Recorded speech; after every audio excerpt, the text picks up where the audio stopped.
기본적으로 동의를 하고요. 건강보험 같은 경우는요, 실제 이제 병원비 걱정 없는 국민, 병원비 걱정 없는 나라를 만들자는 거죠. 실제 우리나라 대한민국 건강보험 보장률이 한 63.4%밖에 안 돼요. 건강보험 내매에도 불구하고 30몇 프로가 또 본인 부담이거든요. 아예 안 되는 경우에 자칫하면은 큰 병 걸려서 특히 희귀난치성 질환 같은 경우는 집안이 완전히 무너지게 되는 거죠. 그래서 실질적으로 병원비 걱정 없는 나라를 만드는 것은 우리가 반드시 21세기 전 세계가 하나의 지향하는 목표예요. 국가 존재하는 이유가 그런 거거든요. 그러면서 볼 때 문재인표야말로 아주 적절하고 올바른 방향이었다. 일단 간호 인력이 부족하다는 것은 우리가 중소병원을 운영하는 사람의 한결같은 목소리예요. 통계적으로 봐도 내년 정도 가면 한 12만 정도 부족하다는 건데, 문제는 현재 정부가 추진하는 것 중 하나가 간호간병 통합 서비스 아닙니까? 환자의 보호자가 간병하는 것이 아니라 간호사라든가 간호조무사 이분들이 간병을 하는 거예요. 그래서 간호간병 통합 서비스인데 현재 한 2만 개 병상에 지금 시행되어 있어요. 이게. 근데 최소한 10만 개 정도 늘린다는 거예요.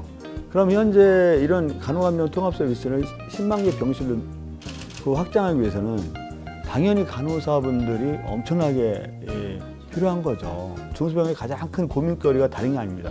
수가보다 더 큰 고민거리가 간호사 충원이 안 된다는 거예요. 또 이 아이러니한 것은 간호사님들이 현재 생업에 종사하시는 거니까 간호사 면허를 가지시는 이런 그 병원이라든가 간호사의 어떤 업무를 보는 거에 종사하시는 분은 한 17만 명 정도 돼요. 한 18명 좀 안 되고. 근데 간호사가 간호 업무를 보지 않고 다른 데 취업해 있는 사람들이 한 2만 명 정도 넘거든요. 그러니까 한 21만 가까이 되는 게 취업인데, 그렇게 하더라도 간호사 면허 자격증이 한 34만 명 정도를 추정하고 있죠. 그러니까 한 13만 명이 소위 말하는 장롱면허예요. 그러다 보니까 간호사협회에서는 왜 간호사가 부족하냐, 간호사가 적정하게 마음 놓고 일할 수 있는 환경이 안 돼서 간호사 업무를 안 보는 거지 간호사가 부족한 건 아니다라고 또 주장해요. 그 말도 또 일리가 있습니다.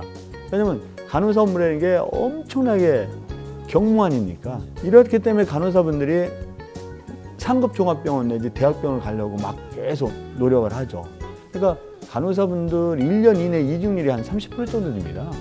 아무리 대학교 정원을 늘려서 졸업자를 많이 배출해도 이런 업무 환경에서는 중소병원에서 일을 안 하려고 그랬죠.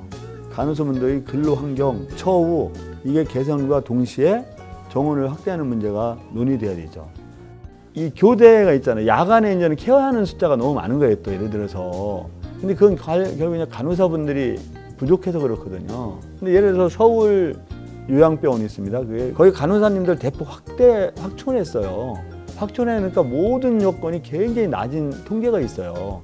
이직률도 훨씬 낮고 환자들도 낙상률이라든가 이런 것도 굉장히 줄어드는 거예요. 결국 간호 인력이 많이 충원이 돼야 돼요. 현장에. 특히 중소병원은 부도율이 8.5%에 이를 정도로 굉장히 어렵거든요. 그럼 이 사람들이 지금 상태에서 간호 인력도 충원해라? 못합니다. 간호사님보다는 좀 부담이 덜한 간호조무사를 많이 활용하죠. 근데 간호조무사는 그렇게 뭐 열악한 환경에서 일해도 되나요? 대한민국 국민인데? 그건 말이 안 되는 거지. 그래도 시골 같은 경우는 병원에서 좀 모시기 힘들 거 아니에요. 우리가 국가 장학제도가 예전에 시행됐었어요. 그 간호사님들한테 어떤 장학금을 주고 최소한 몇 년간 지역에서 그 지역에서 근무할 수 있는 제도를 우리가 활성화시켜야 되겠죠. 그것도 이제 각 지역에 있는 간호사님 부족 현상을 우리가 보완할 수 있는 방법이죠. 그러니까 이제 미국에서 지금 건강보험이 적용이 안 되는 사람이 15% 정도 됐었어요. 오바마 케어 전에. 큰 병 걸리면 정말 그 사람들 죽어요, 그냥. 4,500만이. 거기다 의료비 부담이 엄청납니다. 거의 뭐 그 10,000불 정도에 이르거든요. 평균 의료비 부담이. 그러니까 미국은 의료비 부담 때문에 굉장히 잘 사는 것 같은데 어려워요.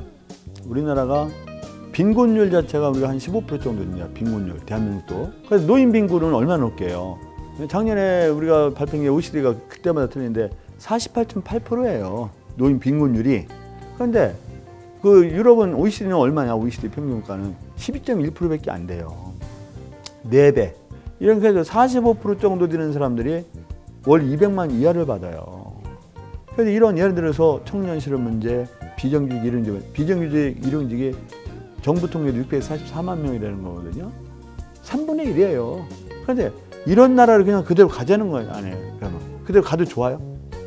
이대로 가면 안 됩니다. 나라. 대한민국 진짜 어렵습니다. 그런데 이대로 가면 안 되는데 그걸 갖다가 그 대책 중에 하나가 이런 아동수당이라든가 기초연금 인상이라든가 어떤 치매 국가 책임 인재라든가 건강보험 보장성 강화라든지 이런 거예요. 당연히 그 국가가 할 일입니다. 이명박 대통령, 박근혜 대통령은 어떻게 국민이 민심하고 어떻게 보면 일부러 정반대로 가려고 하는 것처럼 같죠. 근데 문재인 대통령이 지금까지 어떤 정책적으로 해서 지지받는 것도 있지만 하나의 대통령에서의 행보 이 자체도 굉장히 호평을 받잖아요. 이런 소탈하고 소통하고 사회적 약자와 함께 아파하는 그 대통령. 이 정책이 대한민국 2017년 상황에 국민들에게 공감대가 있는 거예요. 암 걸려서 죽을 병 걸린 사람이 에서 다 혼자 부담해다. 그럼 망하는 거 아니에요. 그럼 우리가 국민이 골고루 좀 그 부담을 좀 나누자. 이런 게 건강보험이거든요. 그렇다고 볼 때는 건강보장성 높이는 건 너무나 당연한 거예요. 문재인 정부가 지금도 잘하고 있지만 제가 개인적으로 바란다면 좀 야당하고 더 협치를 보여야 된다. 우리가 대통령이 바뀌었지만 우리 국회 의석수가 바뀐 건 아니잖아요. 또 한 가지만 더 말씀드리자면 어떤 재정 부담에 대해서 우리가 걱정하는 사람들이 분명히 있죠. 이렇게 또 뭐 178조가 들어간다, 뭐 어떻게 들어간다는데 우리가 이런 재원 마련에 대한 어떤 청사진도 해야 되는 거고요. 세율을 인상하고 세금을 더 걷는다면 국민이 좋아하나요? 좋아하지 않죠. 설득을 해야 되죠.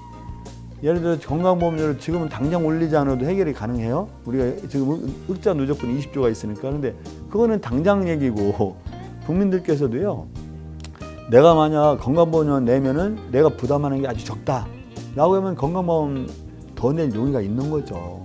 물론 그간에 건강보험료 부가체계가 개편을 했잖아요. 그건 특히 여야 합의해서 우리가 처리했다는 것은 커다란 성과라고 보고 당장 내년도에 한 470만 정도 혜택을 봅니다. 기왕에 새로운 정부가 탄생됐고 우리가 이 문재인 정부 출범했는데 저야 뭐 야당이면서 상임위원장이나 여당이면서 상임위원장이나 같은 상임위원장이긴 하지만 또 여당 쪽 상임위원장이기 때문에 보다 좀 정부하고 협조도 더 긴밀하게 끌어낼 수가 있고요. 문재인 정부의 공약, 문재인 대통령의 공약이 잘 실천돼서 입법적인 성과를 내고요. 우리 국민의 실생활에 가장 밀접한 법률이 우리 상임위에 가장 많습니다. 이런 여러 가지 입법과 예산을 통해서 우리 국민이 정말 행복한 대한민국, 나라다운 나라 이걸 만들 수 있도록 최선을 다해 가고 있습니다.